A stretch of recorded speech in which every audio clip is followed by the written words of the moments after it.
Here's the thing. If you have solid projections in your business that show promise of future growth and the other factors I'll talk about in this video, banks will be willing to lend to you. They understand that today's startups will become tomorrow's success stories. So let's go over the 3 main business factors that influence your funding results, which will be your business foundation, industry, and history. First important factor is going to be your business foundation. So there's a couple different factors within this, but the most important one is going to be your actual entity setup. So this means having an LLC, S Corp, or a C Corp that you'll be using to apply for the funding. This will produce much better results than a sole prop, and that's because it just seems a little bit more credible as a business entity. You're setting up the entire structure so that you can run your business, and the banks usually feel a lot more comfortable lending to these type of corporate structures versus a simple sole prop. So I recommend that you set up an LLC. This is usually the simplest entity structure. You can get it in 2 weeks or less. It doesn't cost that much money. You'll get much better results when it comes to your funding. As far as other actual foundation pieces, you need to have things that will make your business look more credible to the banks. So it can be things as simple as having a business email. So this is something that you're actually going to pay for. So I wouldn't recommend having your business at gmail.com, for example. It's getting something at yourbusiness.com. So for example, my email, alec@livelegacystrong.com. So that's how you would want that set up, is info, support, your name at yourbusiness.com. So that's how you want to have an actual email set up. Then you also want to have a website. So the banks will actually be looking for an online presence when you go and apply. They'll be looking to see if you have a website, what your service is about. And so if they can see some kind of online presence, that's another check that they can mark off on your application just to make sure that you're actually an established business, you're credible, and you just look that much more serious. So these are a couple different foundation pieces that will already help you get much better results with your funding. The second factor for your business setup is going to be the business industry. So the banks, when they extend money out to you as a loan, this is actually an investment for them into you and in your ability to actually pay back these loans. So they want to evaluate the risk of their investment, and part of this risk is actually which industry you're operating in. And to them, some industries are considered riskier or less risky just based on a couple different factors. And they tend to be, how much does it typically cost to run this business? Is there large overhead every single month just as a basic expense?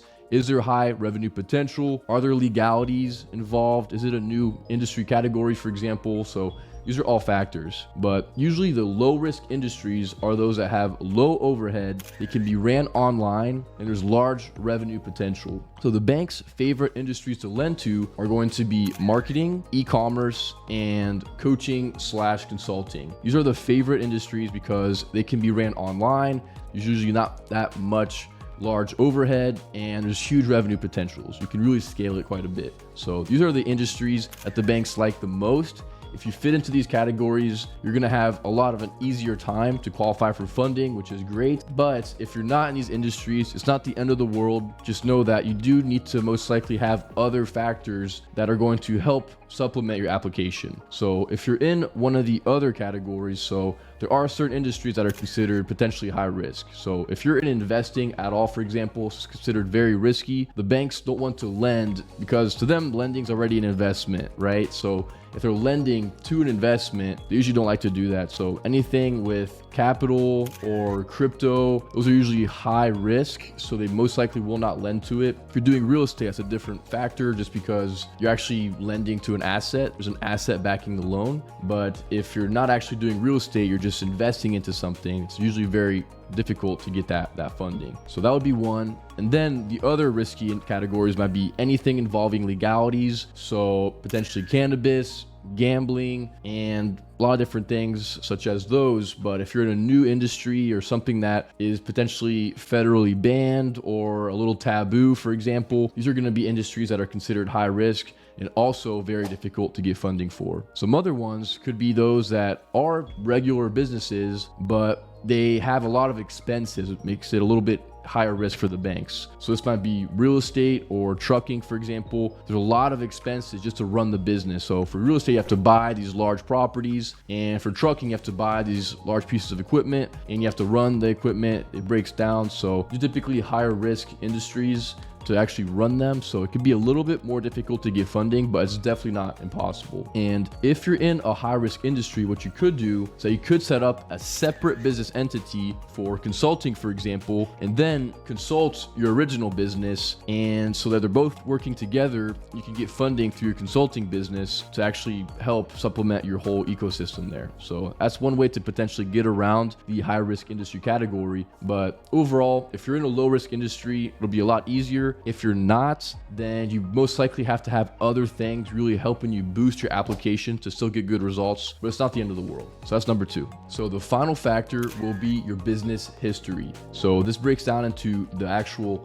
length of operations in your business, as well as the credit history on your business. So for the actual length, longer definitely is better because you're most likely more established. You've been running it for a while, it's stable. So that will be a lower risk for the banks. So if you've been established for a long time, the banks will feel more comfortable lending to you. And if you've been established for more than 2 years, you can actually get more lending options, because once you hit over 2 years, the banks will allow you to now apply for business loans and business lines of credit. If you haven't hit 2 years yet, you really most likely are just limited to business credit cards. But even with business credit cards, you can still get a lot of funding. You get the 0% offers. So there's a lot of benefits to them. You're just limited to that. Once you're over 2 years, you can then open up to more options. So longer is better, but even as a new LLC, you can still get great funding results. You just need to really make sure that you have everything set up correctly, and they'll be weighing a little bit